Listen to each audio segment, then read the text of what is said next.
Day 916 of the Ukrainian War Map, also known as the Russo-Ukrainian War. Juzzie here, and today is another update as I take a simplified and down-to-earth approach to some of the most important happenings on the ground in Ukraine. So starting off, we'll take a look at those Russian losses, as currently Russia sits on more than 610,000 military personnel losses, representing an additional 1,280 in the past day. Then as for hardware losses, 12 tanks, 19 APVs, 52 artillery, and as you can see, 103 cruise missiles and 120 drones. As yesterday, Russia launched its largest attack on Ukraine since the full-scale invasion began, firing 127 missiles and 109 drones into 15 out of 24 Ukrainian regions, where Ukrainian air defenses intercepted 103 missiles and 99 drones as it related to this attack. Strikes hit civilian energy and fuel facilities, including a dam at the Kyiv hydroelectric power plant. In fact, the attack was so large and included such an array of models that it took the Air Defense Authority 4 hours to tabulate what exactly was shot down, which then accounted for an 86% neutralization rate for the largest Russian attack on Ukraine to date. Noting that, Ukraine was not hesitant to state that this achievement was aided by the use of their new F-16 jets, which is almost precisely the initial role that the first batch was delivered for. Then more recently, as for today, in somewhat typical fashion to the past events like these, Russia followed through with a smaller wave earlier today at a volume size of about 20 to 30% of the previous day, though this time predominantly through the use of the less formidable Shahed drones. So, under normal circumstances, Russia usually performs these types of large wave attacks as a direct measure of retaliation to Ukraine's targeting of key military assets within occupied Russia, or indeed the Russian mainland territory itself. However, this time, the most recent strategic military targeting measures Ukraine has taken, which includes a number of airfields and oil depots hit, but much of that was from a week ago or longer. Then of course there was the August 6th Kursk invasion, but the farthest thing from the Kremlin's mind at the time was a retaliatory strike as a response to immediate collapses of positions on their own territory. So there is a bit of an unusual delay in this latest response. But as for the remaining 14% of these air threats getting through yesterday, for example, hitting the Kyiv dam, with on-site assessments announcing that the dam appeared to have no major damage. It was also reported that other drones or missiles failed to complete their journey, with one falling into the river, and then 2 or 3 drones flew into Belarusian airspace with an unknown outcome. Plus, yet another reportedly flying into Polish airspace. And so this latest large wave or salvo of missiles and drones, clearly designed to overwhelm Ukrainian air defenses, had an estimated cost for Russia of $1.3 billion, a figure which may in fact represent a pre-war, pre-sanctions economic cost for their country. And it should go without saying at this point, but the targeting of objects such as the hydroelectric power plant and dam goes completely against the Geneva Convention, given the potential for a massive ecological disaster had the strike been successful in forcing a breach of the dam. And yet the political international response may just once again backfire or boomerang on Russia, leading the international community to become more and more on board with a military response against the archer and not just the arrow, so to speak. For example, the EU's chief diplomat, Joseph Borrell, who had previously advocated for lifting the Western import weapons ban against targets inside of Russia, has now raised the issue once again due to this latest event. Meanwhile, President Zelensky, responding to these events, said in one such comment, quote, "Putin is a sick creature. Everyone has understood it for a long time. He can only do what the world allows him to do." Also, Ukraine is reported to be presenting to the US Biden administration a list of specific Russian military targets it could hit inside of Russia, if given the green light from already US supplied weapons, as a partial means to circumvent the restrictions in place on long-range weapons, supplied including that of the US provided ATACMS missiles, of which these ballistic missiles reach speeds of up to Mach 3, thereby giving little response time for military airfields to respond to such a threat. But then additionally, and perhaps unexpectedly, Ukraine is preparing to respond to Russia's mass attack with domestically produced weapons, as per Ukrainian Defense Minister Umarov. Then moving across to some updates on the map today, into the Korenovo direction of the Kursk activities, as Russian military blogger Rybar stated that the AFU managed to gain control over Nikipilovka, which we had already confirmed. He also reported on an unclear situation near Zuravli, which means to say it's under Ukrainian control. But then, other Russian telegrammers claim to have retaken several settlements, claiming that the fighting is still ongoing in Spalnoy, Krupets, and Borky. Now, no visual confirmation has been given for each of these claims. However, according to more credible sources, Krupets is still contested, although Spalnoy and Berkey remain under AFU control. Well and truly, in fact.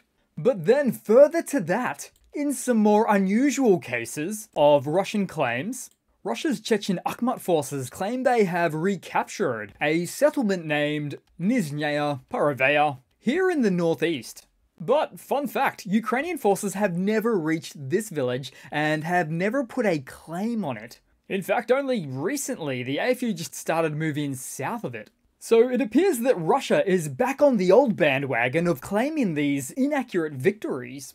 Then headed back west, as for Russia's Kremlinoy salient, with a reported unpleasant stance for the Russian forces, as Satellite Sentinel 2LA map data shows a lot of combat-related fires in the zone, with also showing a significant increase in artillery scarring on the Russian G-Lock. Then even further to the west, noting an AFU FPV drone getting a direct hit on an electrical substation in Gloshkovo, and a Kamaz supply truck north of the Sime River. And I can imagine that Ukraine is very intent on taking out all of those supply trucks just beyond the river, as a means to not just make it difficult to resupply, but in fact set up the infrastructure like the pontoons to be able to resupply. Then meanwhile, due to these events, Kremlin spokesperson Dmitry Peskov has recently stated that potential talks between Russia and Ukraine have now quote-unquote lost relevance, with Ukraine's incursion into the Kursk Oblast reportedly disrupting secret talks, although both sides denied such negotiations were taking place. Ukraine asserts its actions are to protect border areas as Russia continues shelling Ukrainian border communities, leading to evacuations. But one thing is for certain, Peskov no longer uses the previously approved Kremlin line about the need for Ukraine to respect new territorial realities. So that line has lost all relevance, to use Peskov's turn of phrase. And then also on the political vector, as Putin performed another one of his televised meetings with various ministries with an economic plan or policy leading up to 2030. He loves to push out the dates. And this one's all about strengthening Russia's economic base, with strengthening being an interesting choice of word, as it would be better to word it as reviving or salvaging, as the SMO is destroying the Russian economy month by month, and probably week by week, and even day by day, particularly when Ukraine destroys Russian oil refineries, for instance. And so there's very little chance for strengthening the Russian economy during the existence of their SMO.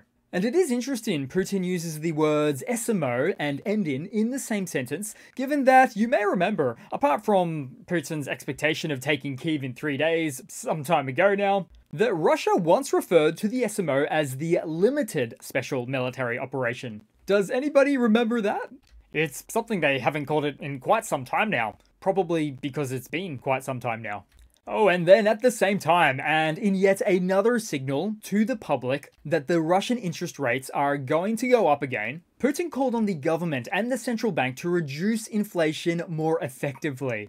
So, the very person who is single-handedly sending his country's economy down the toilet with his aggressive foreign policies, leading to a gargantuan 18% interest rate, is calling on other departments of the government and the RCB to fix this mess he's put them in. He's really putting them between a rock and a hard place there. Then looking elsewhere on the map, to the Avdiivka-Pokrovsk direction, as Russia's left turn on this front has been in full swing, as Russia has been absolutely determined to not give up resources in this sector, anywhere else bar here, in support of Russia's Kursk defenses. And this is one of the earlier predictions I made on the Kremlin's and Putin's ego being far too great to give up this region. Or should I say, zoom out for this one, Putin's bulging ego being far too great. Of course, referring to that Russian salient on the map for any non-video watchers, as the Russian army has found it far too difficult, politically speaking, to give up this 8-month bulge of a heavy attritional and Pyrrhic-style victory, even in the face of their own country being invaded. And so as you can see, Putin needed to hold on to some success, and thus couldn't afford for this position to just collapse by redistributing resources away to the north. Then zooming right out on the map, as yesterday's event at the Omsk refinery later led to further secondary explosions, with the refinery now losing about half of its refining capacity.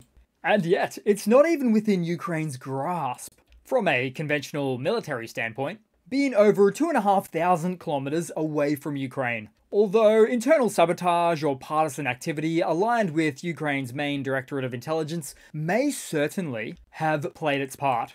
Then, on a similar front, the Rostov oil depot destruction, entering into its 10th day now, and may finally be starting to cool down, which means we'll be getting some complete damage assessments of this incident soon. Although, based on the narration from behind this video, they said it took 15 years to build and 1 week to waste it. Then headed across to a brief segment of another Russian military mobilization blunder segment, as here we have Kursk, day 21, and the feud between the Akhmat unit and the regular Russian army deepening. As we see here, a soldier of the Russian 7th Motorized Rifle Regiment, call sign Red, addressed Apti Olordanov, the Akhmat commander who suggested that Russian conscripts should be ready to die to defend Kursk. As this video could be simply surmised as the regular Russian army frontliner asking, "Akhmat, where are you?" As he went on to state that he hadn't seen them in weeks, and how they ran away with their tail tucked between their legs. He also took major issue with the Chechen army's very well-known image back in Russia as being some sort of brave heroes, where he called that into question, and really going as far as to dispel the myth. And so the Akhmat Special Forces units and the larger Chechen army is not going to like this personal broadcast, as they're being publicly called out in such a way that is at complete odds with their very fierce image that they've at least spent years cultivating, whether true or imagined. And now, with each and every additional new claim from the Russian side, shows the Chechen army to be like a house built on sand, which would be really difficult for the Akhmat unit, Kadyrov, and the rest to take, given that they're a very image-focused branch of the Russian military, hence the name the TikTok army. Then headed across to a quick 5-second funny to round it all off for today, guys, as we continue to see these flammable, rubber-covered turtle tank contraptions from the Russian army. It's almost a classic at this point. But the thing is, when rubber starts to burn, it's incredibly difficult to stop. So this monstrosity, by the way covered in another monstrosity of someone's shed sheet metal, doesn't stand a chance against an ATGM, a 155mm shell, or even an RPG-7 warhead mounted underneath a single-strike quadcopter drone. And yet, the Russian infield engineers, let's call them, always seem so proud of these makeshift protections, until of course, they test them out in the field. So that's it for today, guys. Thanks again for watching. Please continue to like and comment, subscribe if not already, really helps out the channel, and I do hope to see all of you guys there in the next one. Cheers!